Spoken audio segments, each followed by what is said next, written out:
The shutdown affects hundreds of thousands of non-essential federal employees who are furloughed while many services are curtailed.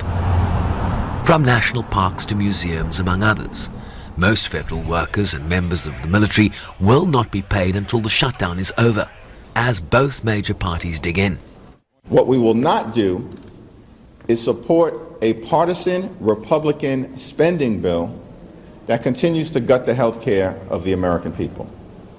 Over the last several months, Republicans have created a health care crisis in the United States of America, largest cut to Medicaid in American history, triggering the possibility of a $536 billion cut to Medicare if Congress does not act, because of what happened with the One Big Ugly Bill.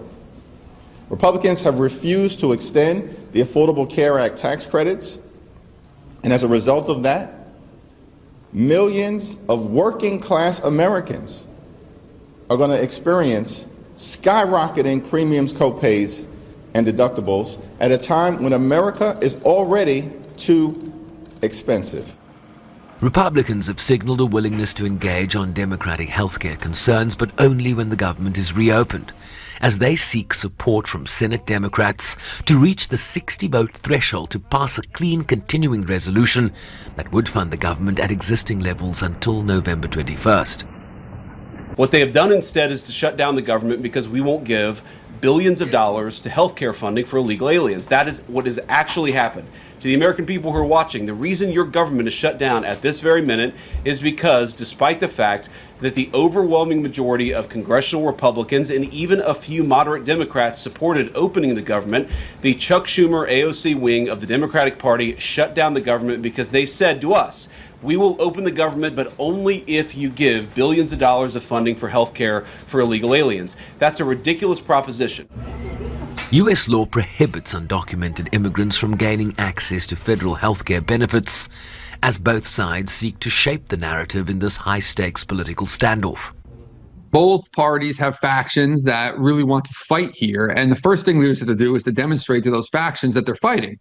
Part of the reason I think we're in this shutdown is because Senator Schumer feels like a portion of his caucus in the Senate, and that is reflective of a portion of Democrats in the country, really just want someone to stand up to Trump and fight.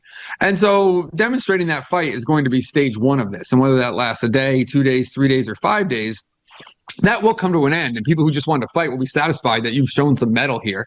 And that sort of loosens up the negotiating room for others who actually want to strike bargaining deals. The House will be in order. Offering a perspective on what a future compromise might actually look like, particularly around the Affordable Care Act. I don't think on the particular issues, for instance, on the ACA subsidies, that the two parties are actually that far apart. I think there's plenty of Republicans who do want to expand those. And so, you can see ultimately the deal would be something like the Democrats agree to vote to reopen the government, and the Republicans agree sort of just with assurances or a handshake deal that they will negotiate in good faith over those ACA subsidies over the next 6 weeks. And that's the kind of sort of low stakes deal that doesn't involve huge decisions being written in law that you can kind of see easily coming together. And on the president's role. The president is behaving differently here than presidents haven't passed shutdowns, I would say. Trump has already signaled that he is going to approach the shutdown differently than other presidents, and may even try and use the shutdown to reach some of his ideological goals. For instance, firing workers instead of furloughing them. This is the first government shutdown since 2018 during President Trump's first term. That shutdown was the longest in U.S. history, lasting 34 days, but experts don't expect this one to drag on for that long. With the Senate out of session Thursday in observance of Yom Kippur, another vote could come as early as Friday. The question remains which side will blink first, and at what political cost. Shervin Bryce-Pease, SABC News, New York.